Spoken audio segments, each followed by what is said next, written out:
വയനാട്ടിലെ എല്ലാം നഷ്ടമായ ആളുകൾക്ക് വേണ്ടിയാണ് സംസ്ഥാന സർക്കാർ അധിക ധനസഹായം ആവശ്യപ്പെടുന്നത്.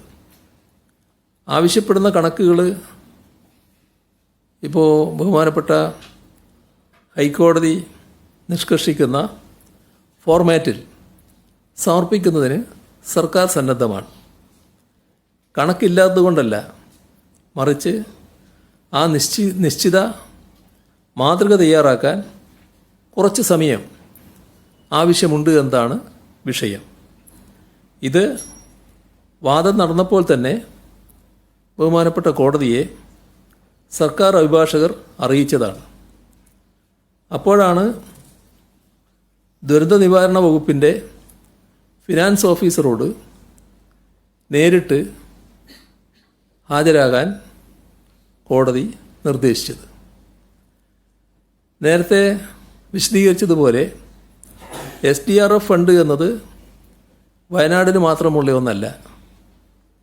അത് സംസ്ഥാനത്തെ ദുരന്ത നിവാരണ പ്രവർത്തനങ്ങളുടെ ആകെ പൊതു ഫണ്ടാണ്. ഇതിൽ നിന്നും കേന്ദ്ര സർക്കാർ നിശ്ചയിച്ച മാനദണ്ഡങ്ങൾ പ്രകാരം മാത്രമേ തുക വിനിയോഗം ചെയ്യാൻ സാധിക്കുകയുള്ളൂ.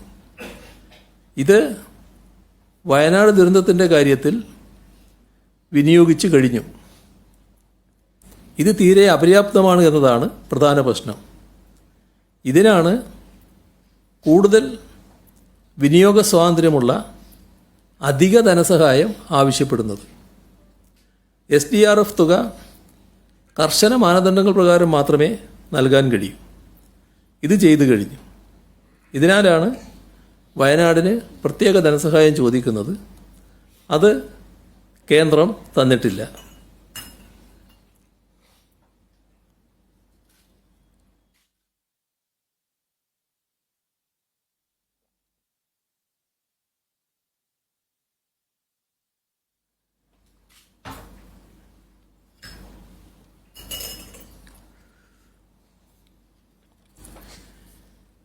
ലഭ്യമായ വിവരങ്ങൾ പ്രകാരം ഹൈക്കോടതി പ്രധാനമായും 5 ചോദ്യങ്ങളാണ് ഉന്നയിച്ചത്. 29/7/2024 SDRFൽ എത്ര തുക നീക്കിയിരിപ്പുണ്ട്? രണ്ടാമത്തെ ചോദ്യം, നമ്മൾ സംസ്ഥാനത്തെ വിവിധ ദുരന്ത നിവാരണ പ്രവർത്തനങ്ങൾക്കായി എത്ര തുകയുടെ കമ്മിറ്റ്മെൻറ്റ് SDRFലുണ്ട്? 3, വയനാടിനായി എത്ര തുക കൊടുത്തു? 4, വയനാടിന് ഇനി എത്ര തുക നൽകാൻ കഴിയും? 5, പുനരധിവാസത്തിനായി ഇനി എത്ര തുക വേണ്ടിവരും? ആദ്യ ചോദ്യത്തിന് കൃത്യമായ മറുപടി ആദ്യ മെമ്മോറാണ്ടത്തിൽ ഇത് വ്യക്തമായി നൽകിയിട്ടുണ്ട്. 394.95 ലക്ഷം രൂപയാണ് SDRFലെ നീക്കിയിരിപ്പ്. കേന്ദ്രം SDRFലേക്ക് 145.60 ലക്ഷം രൂപ കൂടി പിന്നീട് അനുവദിച്ചു. രണ്ടും കൂടി 588.95 ലക്ഷം രൂപ SDRF ബാലൻസാണ്. ദുരന്തഘട്ടത്തിൽ ഉണ്ടായത് ഇത്രയും തുകയാണ്. അതായത് 588.95 ലക്ഷം രൂപയാണ് SDRF ബാലൻസായി ദുരന്തഘട്ടത്തിൽ ഉണ്ടായിരുന്നത്. നേരത്തെ പറഞ്ഞ രണ്ടും കൂട്ടിയാൽ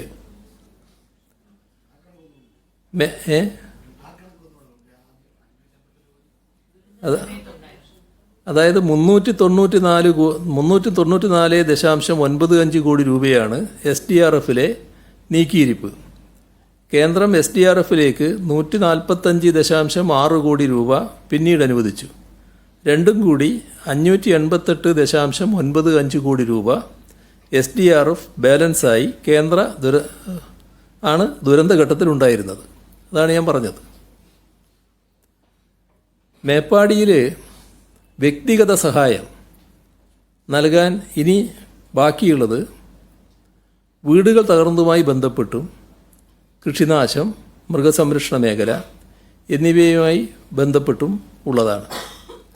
ഇതെല്ലാം ചേർത്താലും ദുരിതാശ്വാസ സഹായം 20 കോടിയിൽ അധികമാകില്ല.